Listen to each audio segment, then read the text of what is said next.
This is just like my warm-up slide. I'm not going to explain anything about it. It was from a large chunk of this talk that got cut when I needed to make this from like a 3-hour talk to an hour talk. But I promise it's really cool. Someday I'll give that second half of the talk somewhere, and then this will make sense. But I think this is pretty self-contained. Anyways, today we're going to talk about the C++ 20 synchronization library. My name is Bryce Adelstein Lelbach. I am the C++ core libraries lead at NVIDIA. I am also on the C++ standards committee, where I chair the library evolution incubator group and the tooling study group. But before we get into the talk, I first want to talk to you about something that I think is more important. I think that when you have a problem that you want to solve, you first have to acknowledge that you have a problem. And so I want to publicly acknowledge that C++ has a diversity problem. Now, there's this group, Include C++, which is a group that is working really hard to solve this problem, to make C++ a more diverse and inclusive community. And if you're interested in learning more about that, you should go to our website, includecpp.org. We have T-shirts and all sorts of other swag. And join our Discord server. There's more details about that on the website. All right, but that's not what this talk is about. This talk is about the C++ 20 synchronization library. Now, I currently, as I mentioned, I chair the library evolution study group in the committee, and I don't actually spend a lot of my time in this group, the concurrency and parallelism study group of the committee, but this is where I started. I spent most of my career working on parallel and concurrent systems for a long time at various U.S. government-funded research institutes throughout the U.S. I worked for a long time on a project called HPX, which is a C++ distributed parallel runtime system. So this talk sort of goes back to my roots. Now, the next question you might be wondering is why is there a new synchronization library in C++ 20? C++ 11 introduced multi-threading to the C++ execution model, and along with that came a threading library and a synchronization library based on the Boost threading library, things like std thread, std mutex, std condition variable, et cetera, et cetera. So we already have synchronization primitives. Why do we need new ones? Well, the synchronization primitives that we have today in the standard library, and by today I mean pre-C++ 20, those were designed in a different era. Those were designed between 2000 and 2010. That was the no free lunch era, the beginning of the multi-core revolution. You know, the time when you had to start thinking about systems that had 2 or even 4 cores, which I know doesn't sound like a lot today, but it's the first additional core after the first one that was the scariest at the time. Now, all of the primitives that we have in the standard library today, they were designed in that environment, an environment where there was now going to be the introduction of concurrency and parallelism, but not massive concurrency and parallelism. You'd be dealing with systems that had 2, 4, maybe 8 threads. That would be sort of what most people would have to deal with maximum. We no longer live in that environment. Today, most of us have to deal with massively parallel systems, some of which have hundreds of threads, in my case, GPUs, which have hundreds of thousands of threads. And the issue with the concurrency primitives that we have today in the C++ 11 standard library is that they were not designed for that scale. So the new primitives in C++ 20 are primitives specifically designed for our current massively parallel world. All right, so first some front matter. I try to use as much C++ 20 as possible in this talk. That primarily boils down to, aside from the new features we're going to talk about, the use of ranges and the use of concepts. So the ranges library facilities are primarily in nested namespaces. I, like my colleague Titus, do not like nested namespaces because they are verbose. And so in the interest of keeping my slides from being verbose, I'm going to be using these 2 namespace aliases, std_r for std ranges and std_v for std views. I will also be using concepts in a number of places. Almost all the places where I use concepts, I will be using the terse syntax that looks like this, where it's got some concept name here, then auto, and then the name of the parameter. So this doesn't look like a template, but this actually is a constrained template. We'll see a bunch of those in the code. All right, so when I first thought about giving a talk on the C++ 20 synchronization library, I originally had a boring plan, which was to basically make a list of all the things, go through each thing, show you the API, then show you some examples that used it, and then go on to the next thing. But then I got the idea in my head that I could perhaps build one long-running demo that would span the entire talk that would demonstrate all of the various features that I wanted to show you. And so that's what I've done. And that particular demo is a tasking runtime that has some parallel algorithms implemented on top of it, particularly two algorithms, histogram and inclusive scan. So that's the example that we're going to walk through. So there's four different sort of components that we need to build what I just described. First of all, we're building a little tasking runtime, which means it's something that's going to take some work items and then execute them on some execution resources. So the first thing we need is the underlying execution resources that are going to execute our work items. We need some way of managing the group of threads that are going to be in our thread pool. And so we're going to create this little thread group class. It's basically just a std vector of std threads, and it's got a constructor that passes a single function to each one of the threads. So all the threads have the same thread function. So this is pretty straightforward. Now let's look at how we'd use it. So here we create a thread group with 6 threads, and we give them a thread function that just increments some atomic and then is done. But there is a bug here. When we destroy the thread group here, we destroy all of the std threads, and when you destroy a std thread that has not been joined, std terminate gets called. So std thread is regrettably not really array type. So on initialization, it does go and create you a thread, which is a type of resource, but when you destroy a std thread, it doesn't really properly clean up that resource. If you haven't already joined with the thing, it just goes, you know what, I'm just going to shut down your whole program, you're done here, don't do that. Now, one of the reasons that we went with this design at the time was because we were afraid of blocking in the destructor of std thread. We were afraid of having this squiggly here be a place where we subtly and silently blocked thanks to the destructor. But the trade-off with that is that std thread does not behave like array type. Okay, so now we have to do something like this. We have to give our thread group a destructor that will go through, and for each one of the threads, it will call join on them before everything actually gets destroyed. Now in C++ 20, we have a new, I will argue, better thread class that does have array semantics called jthread. So with jthread, it's called jthread because it's joining thread. When you destroy it, it will join with the underlying thread in its destructor, unlike std thread. So we don't have to write that thread group destructor that I showed you a moment ago. So jthread is essentially the same as std thread, except when destroyed, if the thread is joinable, it joins with it instead of calling terminate. All right.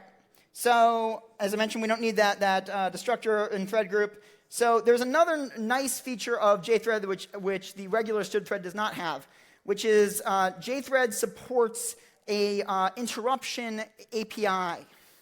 So if you give jthread a thread function that will accept a stop token parameter in addition to the other arguments that you've passed it, then it will pass in a stop token to your thread function. And what a stop token does is it is a handle that you can query to check whether a stop has been requested, whether the thread has asked you to stop running and to join with it. So jthread supports interruption. The jthread invocable can be passed a stop token parameter if it supports taking such a parameter. And then there's the rest of this interruption API. So you can call request stop on a jthread to send an actual stop signal. But under the hood, the interruption mechanism has three different key components here. It's very similar to stood future and stood promise, and also to future then in the concurrency TSV1. So stood stop source is analogous to a promise. That is, it is the producer end of stop requests. Also, it owns the shared state. So when you have a stood stop source, you might have some stop tokens that are attached to it, but the stop source is the one that actually owns whatever shared state they are using to communicate with each other. A stood stop token is analogous to a future. It's just a handle to a stop source, but it is consumer only. It can only query for stop requests. It cannot make them. It's sort of like a const stop source in some ways. It can't modify the actual underlying shared state. It can just observe it. Then we have stop callback, which is analogous to future then, in that it is a mechanism for registering an invocable that will be run when some event that is going to potentially occur in the future happens. Particularly, a stop callback is something that gets run when you receive a stop request. So you create a stop callback, you give it a stop token, and if the stop token has already received a stop request, then the callback runs immediately. But if it has not, then the stop callback gets enqueued somewhere and is run when the stop request is actually received. Some of the concurrency primitives in the standard library have been extended to so that their blocking interfaces take a stop token. So instead of having just like you can call unconditional wait on a condition variable, which will just block until the predicate is satisfied. But you can also say, hey, block until this predicate is satisfied or until you get a stop request in. Likewise for the timed blocking APIs. All right, so that is our worker threads. We've got this thread group thingy. We can use it to create some threads. We're going to use jthread, which is going to give us the nice ray termination mechanism. We will talk a little bit more about how we're using the interruption tokens later. But for now, let's move on to the work queue, which is going to be the multi-consumer, multi-producer concurrent queue that we're going to use to distribute work out to the worker thread. So basically, all the worker threads are going to be constantly pulling on this queue, trying to get work out of it. And then when you want to create work, you put work into this queue. So specifically, we're going to build a bounded multi-producer, multi-consumer queue. And by bounded, I mean that the queue has at most queue depth objects in it at any time. So the queue, we just use an actual stood queue to store the actual items. And we've got ourselves a mutex to protect access to the queue. We're using a mutex here primarily because the lock-free version of this just won't fit onto the slides, I'm afraid. Then we've got these two semaphores. One's called items produced and remaining space. Before I get into what they are and how we're using them here, I want to just talk generally about what semaphores are. So a semaphore represents a resource count. Semaphores can be used to limit the number of entities that can access a shared resource concurrently. They can also be used to sort of divvy out a shared resource to a bunch of entities concurrently. So like a semaphore, for example, can be used to represent a record of how many units of a particular resource are available, and that record can be modified concurrently. So you can either increase the amount of resources available or decrease the amount of resources available. So the template parameter to counting semaphore specifies the maximum possible count that you want the semaphore to support. This primarily gives implementations freedom to pick a faster implementation when they know that the maximum count that you want to support is small enough to fit within, say, for example, an int16t. On some platforms, there might be some accelerated support for semaphores, but with the restriction that the count has to be, particularly small. So semaphores have this release API, and release adds additional count to the semaphore. So by default, just one, but you can say release, any quantity up to the least max value of this counting semaphore. Then there's an acquire API, which is the blocking API that gets you one count from the semaphore. And there's also the typical non-blocking versions of this API, try acquire, which if it is unsuccessful, returns with false and never blocks. And then the try acquire for and try acquire until, which are the typical C++ style timed blocking API. So they'll block until a certain deadline has been reached. There is also this useful type alias, binary semaphore equals counting semaphore of 1. Binary semaphore is a commonly used subclass of semaphore, so it's a semaphore that can have at most one object. For example, you might use this to implement a std mutex. And speaking of that, let's talk a little bit about how mutexes differ from counting semaphores. So a mutex is a facility that ensures that a resource is only accessed by one thread at a time. A counting semaphore does not actually ensure anything about how many different threads are accessing the resources. All it does is provide you with a mechanism to divvy out count to threads that need count. And when you have more threads requesting count than is available, to say, hey, you're going to have to sleep for a while. I don't have count for you right now. I will wake you up when count becomes available. The other big distinction between mutex and counting semaphore is thread identity. In particular, the distinction between a mutex and a binary semaphore. A mutex has thread identity, which means that only the locking thread may unlock a mutex. And a locked mutex is only going to be unlocked once. The notion of thread identity is the idea that when you call the members of a mutex, the mutex cares about which particular thread made that call. In particular, because it might use the identity, like the ID of the thread, for some internal data structures to implement the synchronization primitive more efficiently. Whereas semaphores don't have any notion of thread identity. Any thread may release to a semaphore, and a thread may release an arbitrary count up to a semaphore, and any thread may acquire on a semaphore.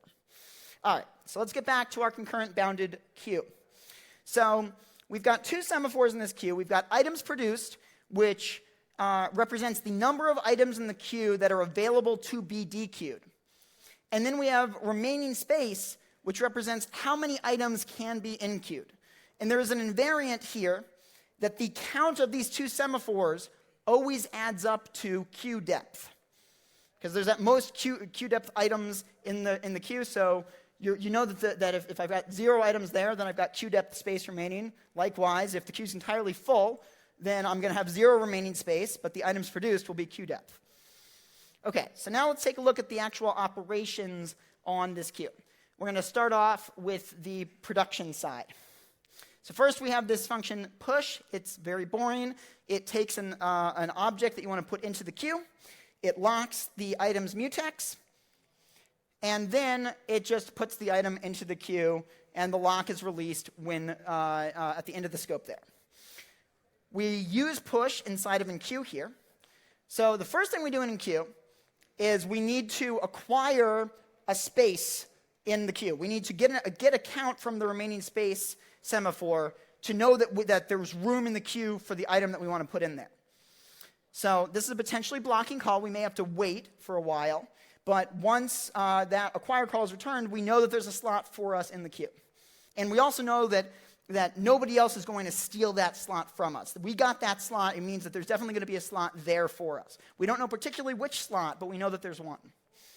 So then we call push. And push will go and lock the mutex and actually put the item into the queue.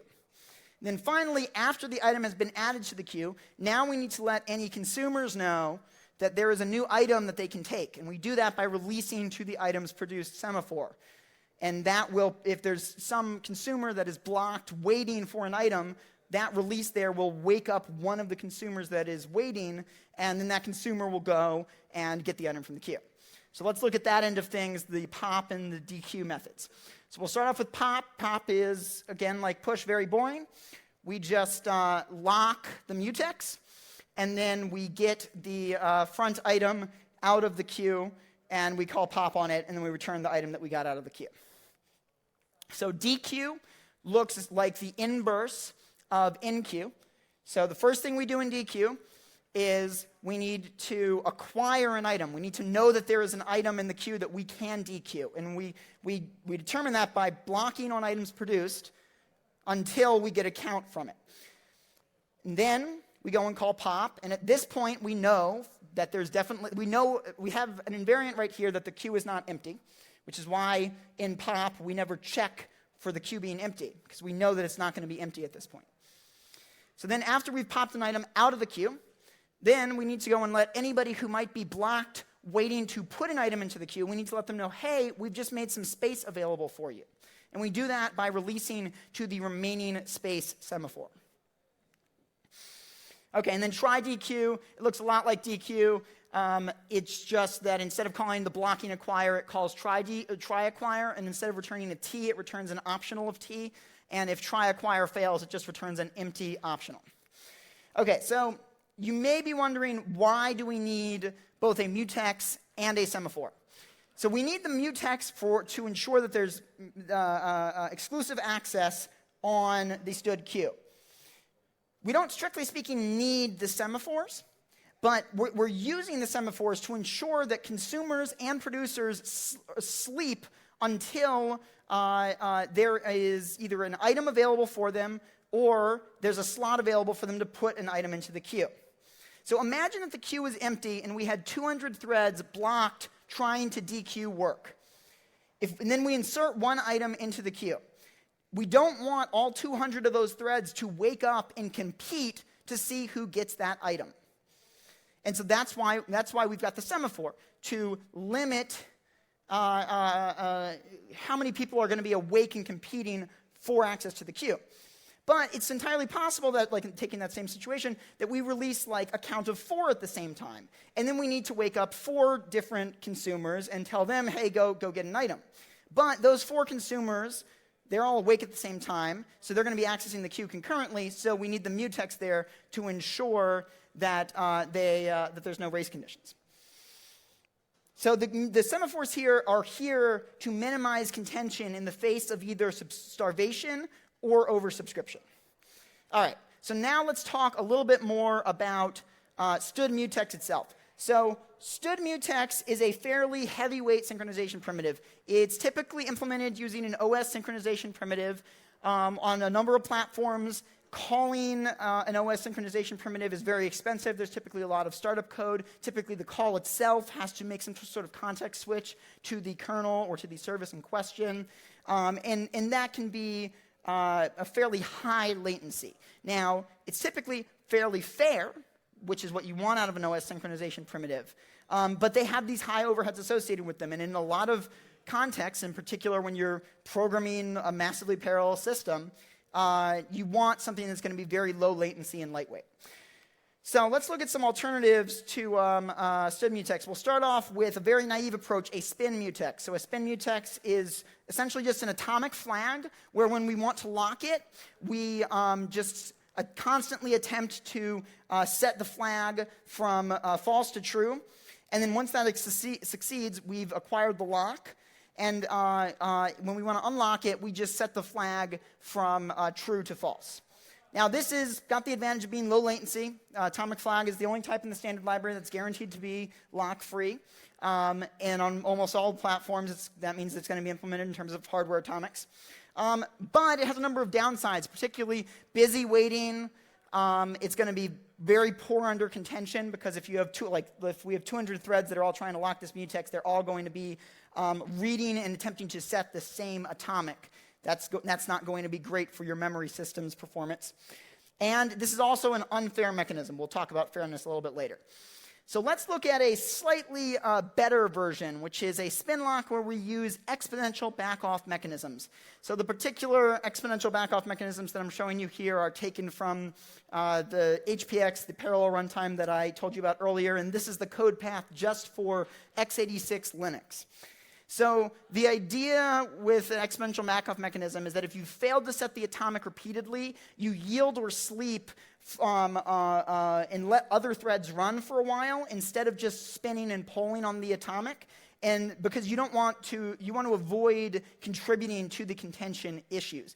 And the exponential part of it is that the longer that you have been unsuccessful in acquiring the thing, the longer you sleep for each time. So the amount that you back off increases exponentially as time goes on.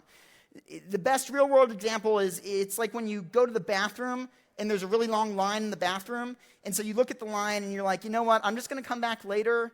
I don't want to like join this line because, one, I don't want to wait that long right now. There's other stuff that I could be doing. And also, if I join this line, then I'm going to contribute to the line being long. All right, so let's look at like what we actually do here. So we've got the same loop where we're attempting to test and set the flag. And then inside, but this time we have a for loop because we want to keep track of how many iterations we've done in the loop, because we want to know how long have we been trying and failing. So for the first 16 iterations, we do rep no-op, or this is called pause on more modern x86 processors. This is a hint to the processor that the loop we are in is a spin lock loop. Intel processors use this to avoid memory order violations that are expensive to roll back, which can improve performance for spin locks in many cases. The Intel manual says if you've got a spin lock loop, you should always put this in there. So then if we've been spinning for 16 iterations, then we go to something a little bit harder, a little bit heavier weight, which is we call Linux's schedule yield syscall. This causes the calling thread to relinquish the core that it's using and to place itself at the end of the list of OS threads that are waiting for a core. So basically it says, hey, OS, go switch to some other thread and just like put me at the end of the list of people that you're going to execute. And then after we've spent more than 64 iterations in this loop, then we just start calling nanosleep for 1,000 nanoseconds. And like there's a bunch of other things you could do here. Like instead of calling it sleep for 1,000 nanoseconds, you could just like call it for 1 nanosecond at first, and then 2, and then 4, etc. And there's other back-off mechanisms you can use. And as I mentioned, this is just for x86 Linux. So if you want to go and do this, you have to write this for every platform you're on. And all of these numbers here, this is not like numbers that I researched deeply. These were just random numbers that I picked in 2013 and that we've been shipping for 6 years since. Nobody's probably ever asked the question, are these the right numbers? In fact, I'm pretty sure that they haven't, because in like my 2 hours of playing around with this code, I found out that they're actually pretty bad numbers. So you shouldn't have to write this code. And in C++20, you don't have to write this code, because in C++20, we have added a low latency polling and notification API to atomics. So it sort of looks like this.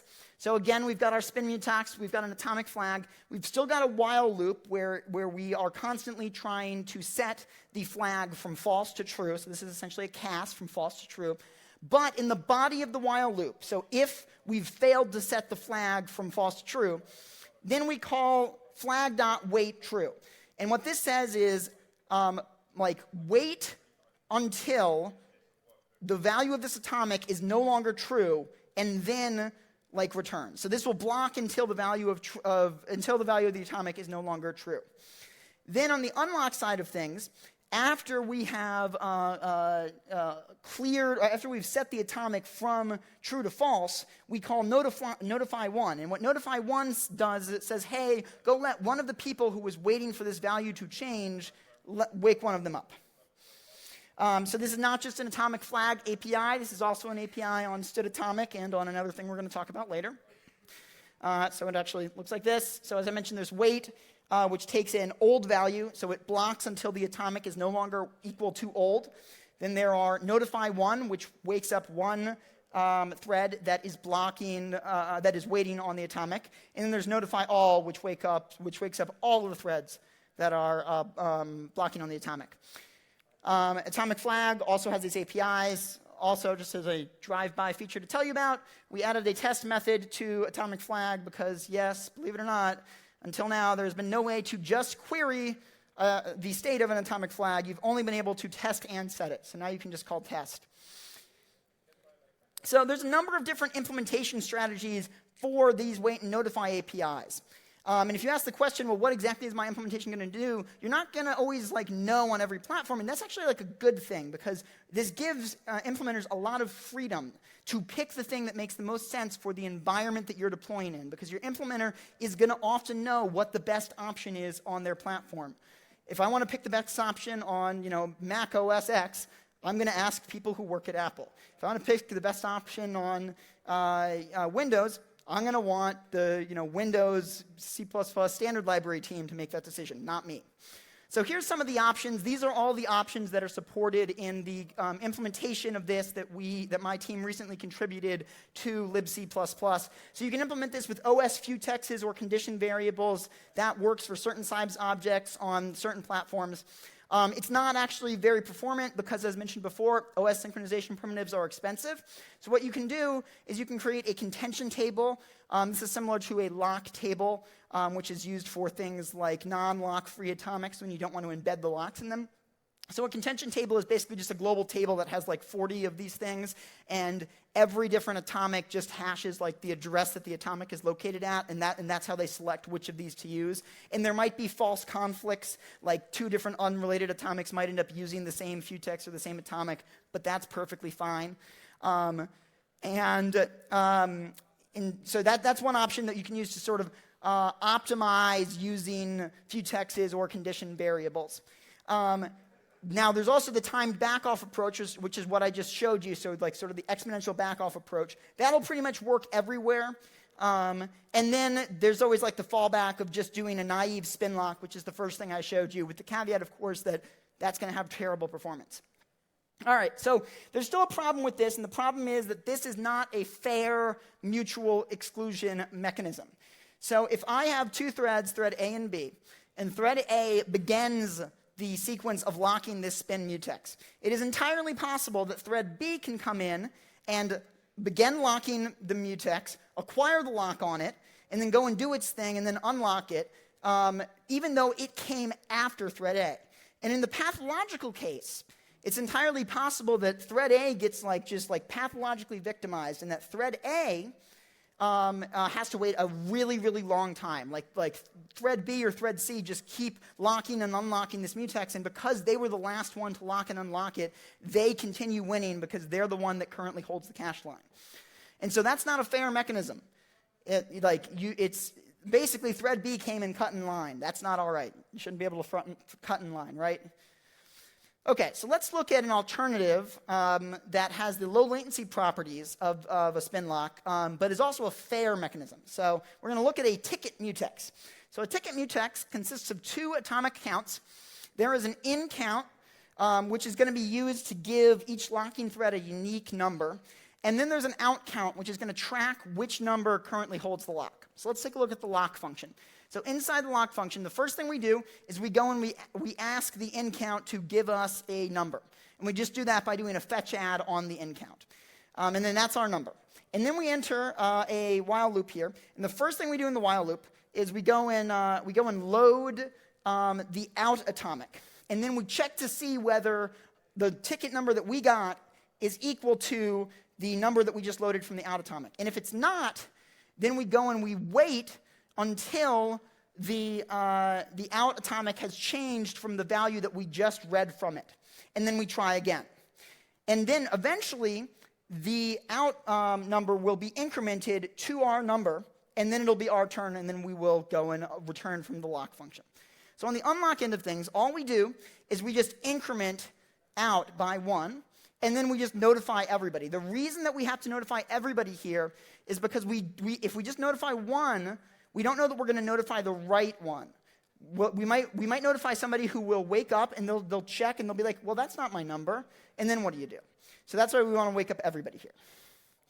All right, so I don't know if this is a thing in Germany. This reference usually goes over well in the US, but in our grocery stores, we have meat counters. And at those meat counters, you have these ticket things where it's got some dispenser where you get a paper ticket number. And then there's a sign above the deli counter, and instead of queuing up in front of the counter, you just come back when the sign says your number, and then that's your turn. And you can do other shopping while you're waiting for your number. That's the whole idea here.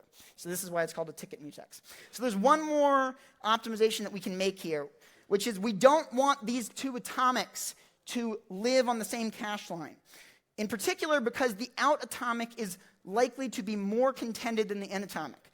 If this mutex is under contention, that means that there are a lot of different threads that are in this while loop right here that are loading out and waiting for out and waiting for out to become their value.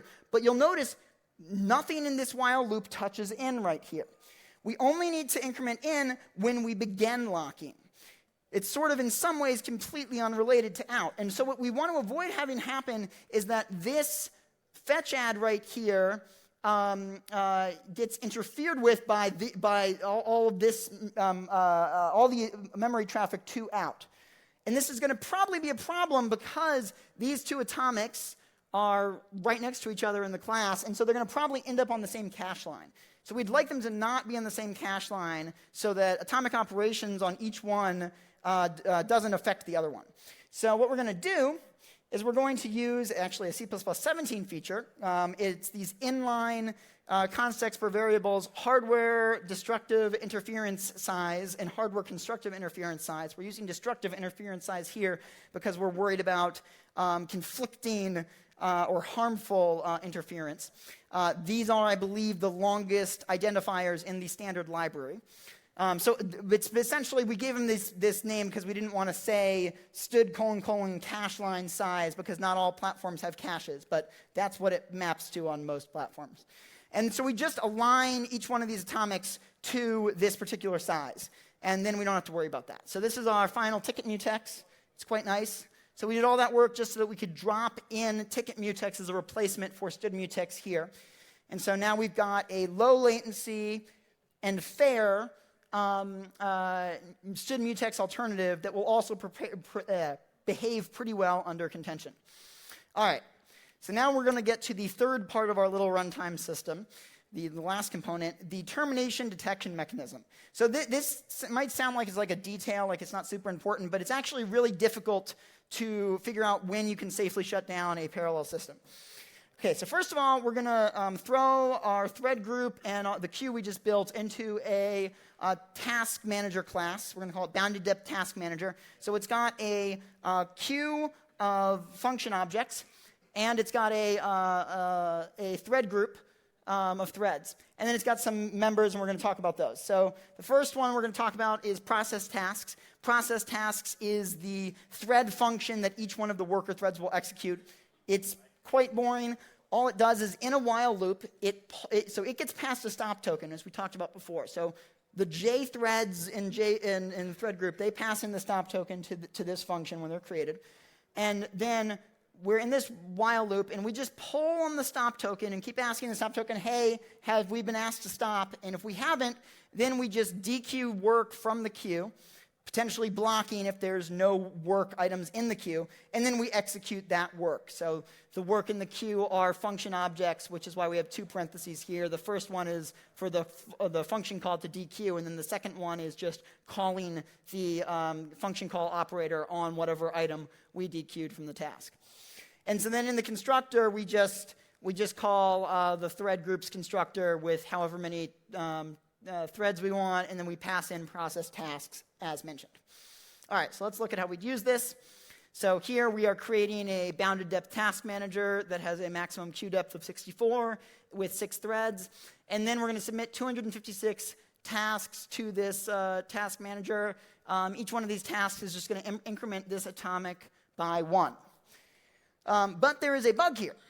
And the bug is that the workers may receive a stop request and all exit before the queues are actually cleared. So this program will run and compile, but count is probably not going to be 256 at the end here because these threads are going to probably exit before they've cleared out all of the queues. Because we don't actually check in process tasks that there's no more work left after we've received a stop request. Okay, so let's try to fix process tasks. We're going to do it by doing this. We're going to add a second loop after the first loop. So after we've received a stop request, we're going to go into another loop. And in this loop, we're never going to block in this loop because it's possible that no more work will come at this point. We don't want to end up just hanging forever. So we're just going to be in this loop, and we're going to be constantly calling try dequeue, attempting to get items out of the work queue. And then if we are successful in getting items out of the work queue, we're going to execute them. And as soon as try dequeue fails, then we know that the work queue is empty, and then we're done. And then we can just exit out here. But there is still a bug here. And the bug is a worker thread may block while dequeuing after all tasks have completed and before the stop request is received. So we need to control when all the worker threads exit the first loop. And we're gonna do that in the destructor of bounded depth task manager, and we're going to do that using a thing called a latch. So a latch is a new C++20 construct for controlling phases of execution and coordinating threads. So we're going to create a latch that has a count of however many threads are in the thread group plus 1. But first, let's talk a little bit more about what latches are. So this is like the basic API of latch. So when you construct a latch, you specify a count of how many actors are going to be involved in the latch. So how many people do you expect to arrive at the latch? Then you can count down on a latch, which indicates that some number of actors have arrived at the latch. This is in some ways similar to the semaphore APIs that we saw earlier. There's a reason that the name is different from being release. In particular, it doesn't have the exact same semantics as a semaphore, so we felt it was important that it have a different name. So this is essentially an asynchronous arrival API. In many other programming languages, latches and barriers, you can only both arrive and wait at them. But with C++20 latches and barriers, there's always an asynchronous API. So we can count down, which just lets us arrive without waiting. And then we can wait. And there's also a non-blocking version of wait. We don't have the timed versions here, though. And then finally, we have arrive and wait, which is the blocking synchronous operation. So this says, like, I'm arriving, and then I want to wait for everybody else to also arrive with me. OK, so back here to the latch. So we've created this latch with a count of however many threads are in the thread group plus 1, because the number of threads that are going to be participating is going to be all of our worker threads plus whoever's calling the bounded depth task manager destructor. We've got a precondition that that's not going to be one of the worker threads themselves. So then what we're going to do, we're going to submit one task to the queue for each one of the worker threads. And this task is just going to call arrive and wait on this latch right here. And so what this is going to do is this is going to eventually the workers will run out of work, and they will get to these items, and each one of them will execute one of these special items, and then it will be blocked right where this red arrow is, waiting for this arrive and wait to complete, which it won't do until this destructor calls countdown, because the count on the latch is the number of threads in the thread group plus 1. So what this does for us is this allows us to hold all of the worker threads at this point right here, at the point of executing a task in this loop. And that is useful to us because what that lets us do is we can send the stop request, and then we know that, like, we sent the stop request, we know that all the threads will now have the stop request, and so now when we signal to all of them and we let them continue in this loop by saying countdown, they're going to go back to the next iteration of this loop, and they will definitely see the stop request. So this ensures that none of them will be hung here waiting for more work that's never going to come. All right, so that is our termination detection algorithm. And this is the final form of our bounded depth task manager. So now we are going to dive into the last part of this talk, which is building two different parallel algorithms. And we are going to start off with histogram. So histogram is an algorithm that takes each element of an input sequence and maps it to an element of the output sequence, and then increments that output element by some amount. So for example, you can use histogram to count the number of times each letter appears in a string. So our generic version of histogram, it's not actually that generic. We'll get to that a little bit later. It takes a unary function op here, which just takes an element of the input and then returns an index into the output that it should be mapped to. So in many cases, that operation function might just be the identity function. The idea is it's just an abstraction around the notion of deciding which output element you are going to increment for each one of the input elements. So let's look at an example. We're going to use the example I just mentioned of counting the number of times that each letter occurs in a string. We're going to use this string, hello C++. So what we want as a result is something like this. So H is going to map from some place in the input to some element in the output, and then we're going to increment that element by 1. E is going to go here. We're going to increment it by 1. Now we have two L's, so both of these two will map to the same place, and this will get incremented twice. Likewise, for the pluses, they will map to the same location in the output, and then that location will get incremented twice. Pretty straightforward. Okay. Now let's look at the parallel version here. It's got the same signature, except that we have added an execution policy parameter here. And that's not execution policy in the C++ 17 sense. This is some concept that I'm not going to get into the details of much. I'm just going to say it's a concept that has a member function called submit that takes a callable and goes and runs it somewhere. And then it's got a method called concurrent agent, which tells you how many actual concurrent execution agents are backing the execution policy. We'll talk about that a little bit more in like 2 slides. Okay, so inside of our parallel histogram function, the first thing that we're going to do is we need to figure out how many elements we have. That's easy. We just call distance. Then we need to determine how many chunks we're going to split the elements up into. So the idea behind pretty much every parallel algorithm is that you want to divide the input into subproblems and have individual threads work on those subproblems. In this case, this algorithm is mostly complete, like each chunk can mostly be processed in parallel, so it'll be pretty simple. So what we're going to do to figure out how many chunks to use is we will call concurrent agents on exec. So like if exec is a thread pool, concurrent agents would tell us how many threads are in that thread pool. And then we're going to multiply it by 4 because we want a little bit finer granularity than the number of threads in the thread pool. Why might that be useful? Well, for example, in the next step we're going to do is we're going to figure out how large each chunk is. And it's entirely possible that the number of elements won't divide evenly by the number of chunks we want to create. So we might have one chunk that's smaller than the other chunks. And so if we just had one task for each thread, that might mean that there's one thread that's going to just be not doing work for some period of time. If we make the chunks smaller, then that means that there will be less time when that last chunk will, there will be less time when the thread that processed the last chunk will be idle. Essentially, this just gives us a little bit better work balancing. Okay, so then we're going to need some way to synchronize all the chunks, and we're going to use a latch for that. And that latch is just going to have a count of however many chunks we spawn. Then we're going to have a work spawning loop where for each chunk we're going to submit a task that will take care of that chunk. And the first thing that the task for each chunk will do is it will figure out where does that chunk, where do my elements begin and where do my elements end.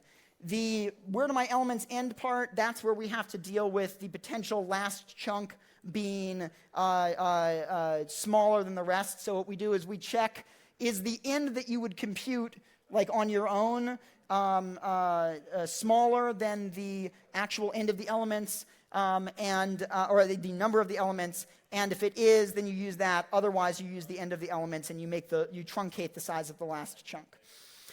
So then, within each chunk, we're just going to do the serial version of the algorithm. So this is the same for each loop that we saw in the serial version a moment ago. So that's pretty straightforward, but there's a problem right here. So let's go back to the example that we saw earlier. So what we've done is we've divided up our problem into chunks. In this case here, let's say that we've divided up into chunks of 3 elements. So we have HEL, LO space, C++. But notice that the 2 L's here, which are going to map to the same thing, they are in different chunks. So that means that those 2 different chunks may attempt to concurrently modify this element in the output right here, which is going to be erase. So there's a few ways that we could deal with this. We could use a mutex, or we could force our users to provide us with a sequence of stood atomics as the output, but neither of those options are particularly appealing. But in C++20, we have a better option, which is stood atomic ref, which provides atomic access to non-atomic objects. So a stood atomic ref, it is just like stood atomic, except that it takes a reference to some object, some non-atomic object. And then as long as all of your concurrent accesses to that object use stood atomic ref, you'll be perfectly fine. And so some people prior to C++20 may have tried to do things like if the atomic was lock-free, you just cast the object to stood atomic because you know it's lock-free, so you'll know it'll work. But that's actually UB. You can't do that. Stood atomic ref gives you an alternative here. There's another new C++20 feature that we're showing on this slide, which is the fetch add part here, or in particular, the ability for us to use fetch add on not just integers, but on floating point types. So before C++20, this function would work so long as the element type of the input was an integral type, because std atomic has a specialization for integral types that has a fetch-add method. But for floating point types, we didn't have that until C++ 20. Now we do have that, so now our histogram function is generic to input sequences that have either integral or floating point types. It's not actually particularly generic, but it's a little bit better. So this is what they look like. We've got fetch-add and fetch-sub.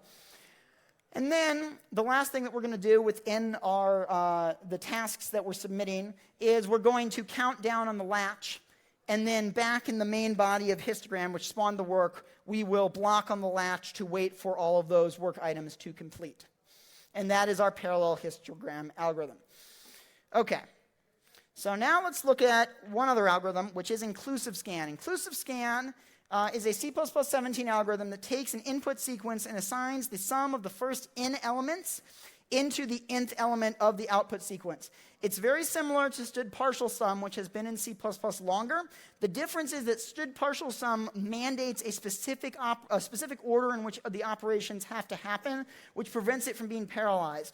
So when we added the parallel algorithms in C++ 17, we added inclusive scan, which is very, very similar to partial sum, but it does not have those same ordering constraints. So let's look at an example here. Let's say that we've got a sequence of 9 values, A, B, C, all the way up to I here. And we want to inclusive scan them together. So this is what the inclusive scan will look like. So for the first element, there is no element before it, so the sum is just that element. For the second element, we have a sum of AB because we have one element before us. For the third element, we have a sum of ABC in the output. It's pretty straightforward. All right, so let's look at how we parallelize this. And we're going to take the same approach that we took in histogram, where we're going to split the main problem into subproblems, and then we're going to try to just use the sequential algorithm on those subchunks. And there's a little bit more to it here, but that's just sort of, we're starting in the same way. So we're going to start off, we're going to split into A, B, C, D, E, F, G, H, I. And then we're going to do an inclusive scan on each one of those chunks. So each one of the threads will do an inclusive scan independently on each one of these chunks. But now we have a problem. We need to propagate information between the different chunks. Specifically, for the sum for the fourth element, D, we need the ABC from the first part, from the first chunk there. And actually, every subsequent element needs ABC from the first chunk there. And for elements in the last chunk, they need information not only from the first chunk, but they also need information from the second chunk here. So this algorithm is not just like embarrassingly parallel, and it's not even just easy like histogram, where we can just use like atomic ref or a mutex to coordinate accesses between the threads. We need some actual structural we need a structural rejoin of the algorithm here to propagate this information. So what we're going to do is, each chunk is going to take the sum of all of its elements, which is equivalent to the last element in its output, and it's going to write that element into some vector that we pre-allocate. There will be one entry in that vector for each one of the chunks.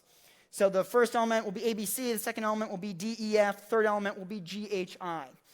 Then, one thread in serial will go in, do a scan of this aggregates array. It will do it only after all of those chunks have written to this aggregates array.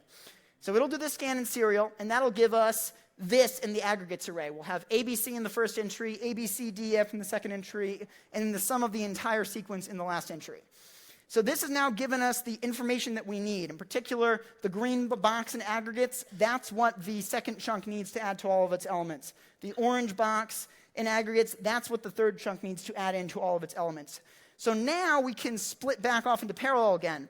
And we'll have each chunk, excluding the first chunk, add the preceding chunk's element into all of its output elements here. So the second chunk here goes and increments all of its values by the first element of the aggregates array. The third chunk goes and increments all of its values by the second chunk in the aggregates array. And then, as you can see, we've got the correct result on the bottom here. And so this is what's called a work-efficient parallel inclusive scan. These two passes we typically call the first pass the upsweep pass because there is a decreasing amount of information as we propagate information that needs to be shared among the threads to a single location. Then we do some processing in serial, and then we distribute that information back to all of the threads in a downsweep pass. It's called downsweep because the amount of parallelism is increasing as we pass the information down to the threads. All right, so here's what the actual implementation looks like. We've got a lot of the same code that we had before for histogram, where we figure out how many elements we have, how many chunks we want, and the size of each chunk. In this case here, we're going to not oversubscribe our execution policy. We only want one chunk for each concurrent agent. We'll talk about that in just a moment. And then we create our aggregates vector. As we said, we want L1 element for each one of the chunks. So we initialize it with to a size of chunks. Then we've got two different synchronization primitives we're going to use. One is an upsweep barrier. Barrier is similar to a latch. We'll talk about that in a minute. And then we have a latch too. So, all right, we should have had the barrier slides there. That's fine. Okay, all right, so now we're going to jump into the work spawning loop of this inclusive scan here. And so we're going to do the same thing we did in histogram. The first thing that each one of the tasks does is it figures out what's the start of my chunk, what's the end of my chunk. And then it does the sequential algorithm. It just calls C++17's inclusive scan on its chunk. Then what we need to do is we want to store the sum of the chunk, which is equivalent to the last element of the inclusive scan, into that aggregates chunk array. We know that we can do this concurrently with other threads because each one of the threads has its own index in that aggregates array, so it's fine for everybody to be writing to that vector at the same time. And then we're going to call arrive and wait on this upsweep barrier. Now remember, the next step that we need is we need one thread to compute the inclusive scan of the aggregates vector before we go and apply the correction values to everybody. So after everybody has reached this point here, we need one person to go and compute that scan. Fortunately, barrier makes it easy to do this because when you construct a barrier, you can give it a completion function which will be run by one thread after the end of each phase of the barrier. So this is what the completion function that we're going to use is. It just calls inclusive scan on the aggregates vector right here. So here's what stood barriers API looks like. It's going to be very similar to latch. So when you construct a barrier, you can give it a count of how many things you expect to arrive on each phase. You can also give it a completion function, which will be invoked by a single thread at the end of each phase. Then there is an asynchronous arrival API. Unlike latch, this asynchronous arrival API gives you a token. You need that because barrier is a multi-phase primitive. So if you want to later wait on the barrier, you need to tell it what phase you're waiting on. That's what this wait API is, where you give it an arrival token. And also, just like latch, there is an arrive and wait, which both arrives and waits in one synchronous step, and then there's an arrive and drop. All right, so latch versus barrier, both of them support asynchronous arrival, but stood barrier gives you back this arrival token because it needs to know which phase you're going to be arriving on if you wait on it later.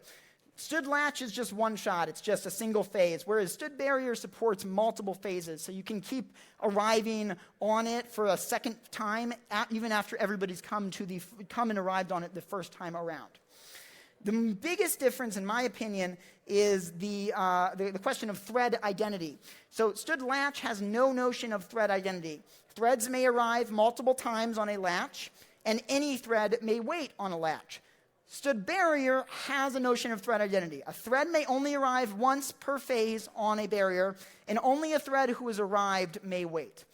And the other big difference between the two is that latch does not support completion functions, only barrier supports completion functions. And that's why we're using the barrier right here. So this code right here, this scan, will be executed right about here-ish. So it'll be executed after the arrives have happened, but before the wait's complete. And I mean like literally like in that and right there. So all of the arrives on a phase happen before one thread runs the completion function, and all of the waits on that phase only complete after the completion function has been run. So what this means is we know that when we start running that scan on the aggregates vector, we know that everybody has arrived, and we can see the write that they did to the aggregates array. And after everybody has returned from this arrive and wait, we know that everybody can see the results of that serial scan that we did of the aggregates array. So now we go to the downsweep pass here. So the first chunk has no preceding chunks that it needs information from, so it's already done. It doesn't have to add anything. And then what we do is we just do a for each loop. It's very simple. We just add the value of the preceding chunk's aggregate element to each of the elements in our chunk, just as we showed on the diagram before. And then finally, just as in histogram, we go in, we count down on the downsweep latch that we have, and we're just doing this so that back in the main algorithm, we can wait on that latch and know when the work is actually done. And that's it. This is a work-efficient, parallel-inclusive scan algorithm. Okay, so that's it. Let's look at what we've actually talked about today. So we looked at stood atomic, which now is a wait and notify interface. Atomic ref, which allows you to view an object that is not atomic atomically. The new test interface for stood atomic flag. The new floating point specializations for stood atomic. Then there's latch and barrier, these new types for coordinating groups of threads. There's counting semaphore for managing resource counts. And we've added a new and improved version of stood thread called JThread, which has a joining destructor and supports interruption mechanisms. And then finally, I want to tell you about one of the places where you can get this. So my team has done an implementation of this library, which we are in the process of contributing to libc++. But available next week will be, these won't be in that release, but available next week will be the first release of the CUDA C++ standard library, which is a opt-in, heterogeneous, and incremental port of libc++ to CUDA C++. So the opt-in part means that it lives in a different namespace from your host standard library, so that it doesn't conflict with that. Heterogeneous means that all of the things in this library work both on the CPU and the GPU and work across CPU and GPU. So you can use them to synchronize between CPU threads and GPU threads. And incremental means that we haven't ported everything in one pass. We will incrementally add to it over time. As I mentioned, it's a port of LLVM's libc++. We are contributing some of the work that we're doing on it upstream to LLVM, like our implementation of almost all the things that are in this talk. So next week, we will be releasing it. The initial release will have support for stood atomic and also for type traits. The second release will have the support for everything that's in this talk. That will be first half of 2020. And we have lots of stuff on our future to-do list, like complex, tuple, array, utility, CMath. Sort of in the limit, we would hope to have the entire standard library available to GPU programmers. So this is what it looks like to use it. So if you want to use something like atomic, but you want to use it in GPU code, you can include CUDA stood atomic, and inside of that header will be CUDA : stood : atomic.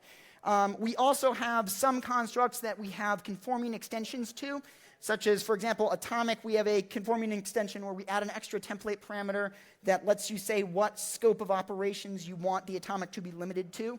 Those extended things will live in the CUDA : namespace and be in CUDA/atomic.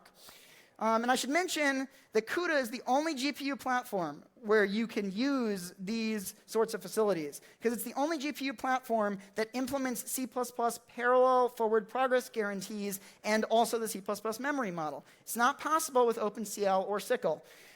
The reason why this is significant is not because like everybody wants to go and play with atomics. Not everybody's going to do that.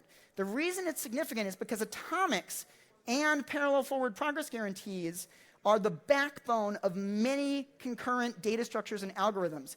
Many concurrent data structures and algorithms that were previously unavailable to you when writing GPU code.